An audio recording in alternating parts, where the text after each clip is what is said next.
Hello mga bebe ko! Andito po tayo ngayon sa Sayawan na naman. So, ngayon po ay Sunday, it's November 30, 2025. At ngayong araw po ay awarding ng Basketball League dito sa Cyprus.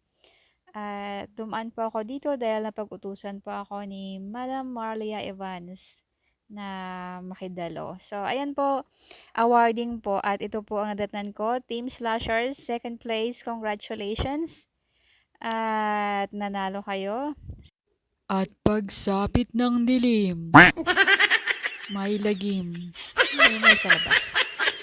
At ayun guys, pagsapit ng dilim, na pumunta kaming tatlo sa marina para subukan sumakay ng Ferris wheel.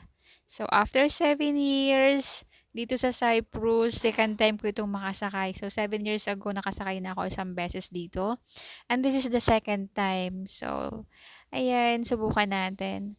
So, kapag may 6 euro ka, may 6, papalitan mo ng 6 token. At 6 token per person po. So, ayan, ang mga bata. Gustong-gustong sumakay ng Ferris wheel. Ayan sila. Oops! Tara na, tara na.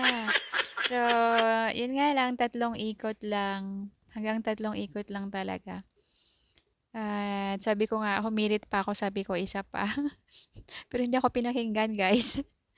So, next time naman ulit kapag ginanahan na lumabas ng Sunday night. So, hanggang January pa naman sila dito magstay. So, hanggang nandito pa sila, lubos-lubusin na natin.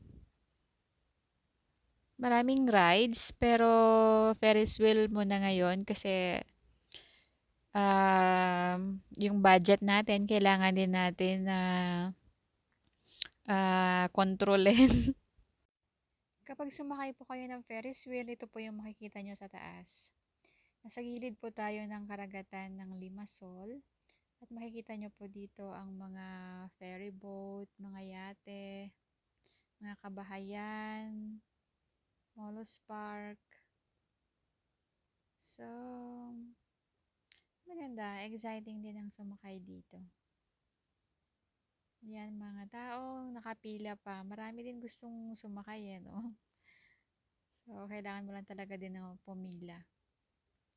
Patiently waiting. Pero, yun, worth it naman. Pagkatapos ng mga bata sa Ferris wheel, dumiretso po dito sa balloon. Kamukha po siya ng hot air balloon, pero wala po siyang hot air. Pero ang tawag nila po dito ay balloon. Siguro dahil may balloon sa taas, tapos parang ball po yung sasakyan namin. And ang mga bata na makukulit, dahil kami lang naman po ang nakapila, tag-iisa kami ng sasakyan. Hindi po kami nagsabay-sabay sa isang sasakyan lang. So, iikot-ikot lamang po yan. At, ayan. Tara, maganda rin dito guys. Nakaka-excite din. Hanggang dito na lamang po mga be ang aking vlogs ngayong gabi. 2 rides lamang po ang sinakyan namin. So, next time ulit sa iba naman tayo. So, as of now, dito lang muna, 2 lang muna. So, para every Sunday may balik-balikan tayo dito. Maraming salamat po sa inyong panonood at mabuhay po tayong lahat. See you po sa next vlog.